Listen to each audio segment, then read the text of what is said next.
In a truly fair, free and peaceful world, democracy takes many forms of expression, not only one. I believe democracy is a government in which all the people participate, in which the interests of the people reign supreme, in which their country's sovereignty, their country's honor is at the top.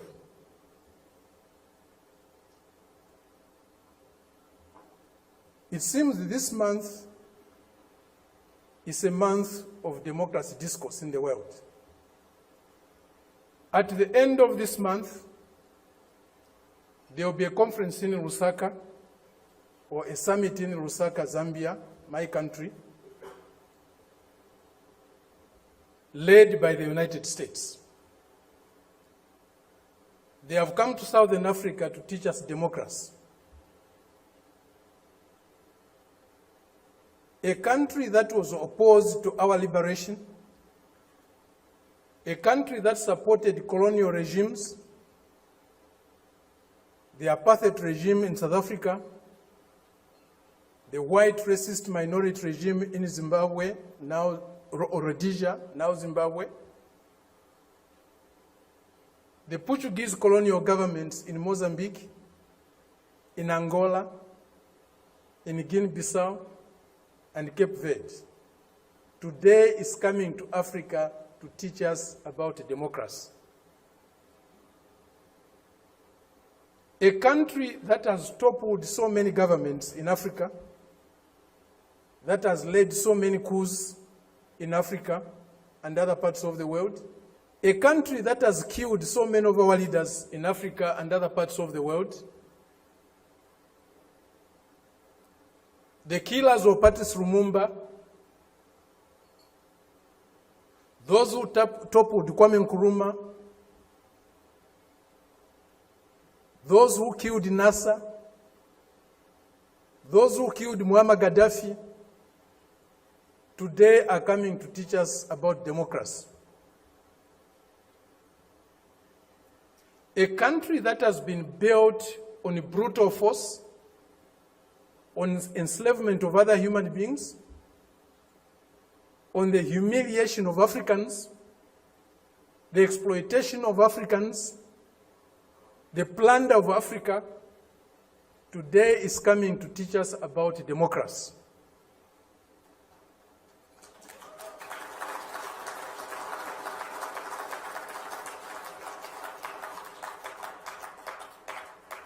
That's the arrogance, the imperialist arrogance, the racist arrogance that we are subjected to. We cannot have democracy where there is hegemony of the strongest, mightiest imperialist power. We cannot have democracy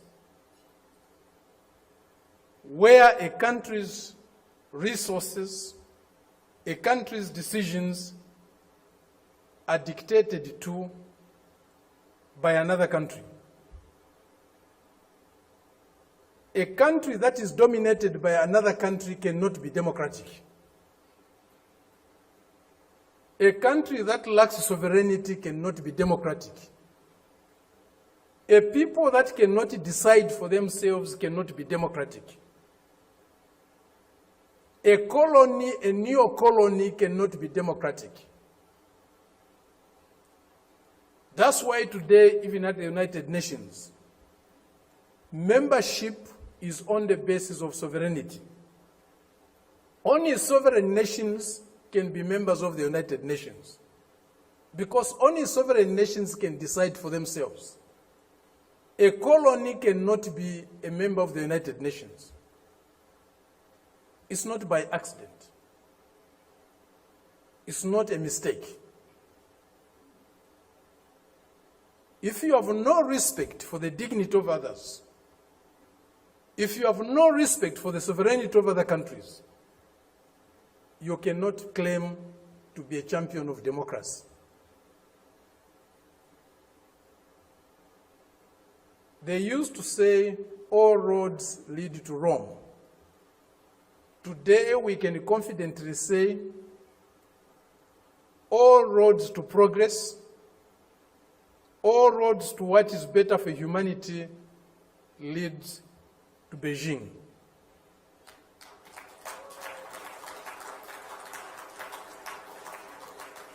This is a country, this is a people that have developed themselves, that has developed itself without colonizing any country in the world, without plundering any country in the world, without subjugating any people in the world.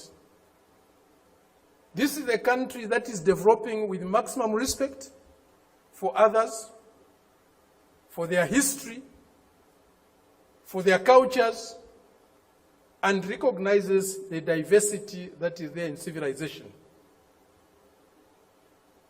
We were only taught one form of civilization, one form of modernization. That was the Western way. Westernness was a measure of how civilized, how modern you are. We reject that. We reject it because it's not correct. We reject it because it's undemocratic. We reject it because it's uncivilized to think of the world and of other people in that way. Today, they cannot accept the fact that China has caught up with them. China is about to surpass them in many areas of human endeavor. The imperialist arrogance is inhibiting them from accepting that reality. The racist arrogance is inhibiting them from accepting that reality. But the world is changing. The changes we are witnessing today, as President Xi said in Moscow recently, or the other day, they have never been seen in 100 years. They have shaped a world that they themselves today are scared of. And they have shaped a world that is not sustainable. Democracy, human development is not sustainable on the basis of plunder, on the basis of enslavement, on the basis of humiliating other people every day.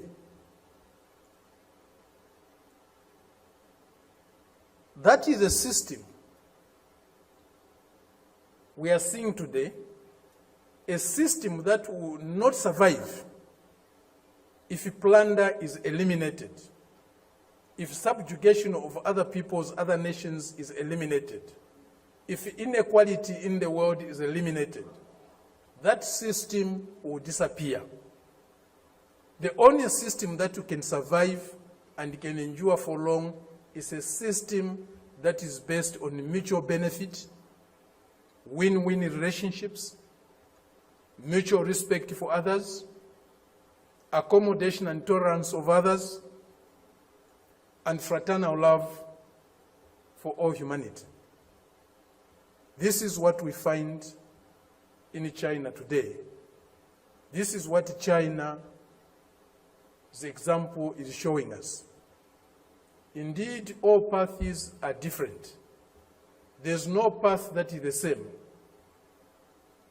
even if they are leading to the same destination. Each path has got its own characteristics. We are seeing that, we are learning that, we are experiencing that today with China.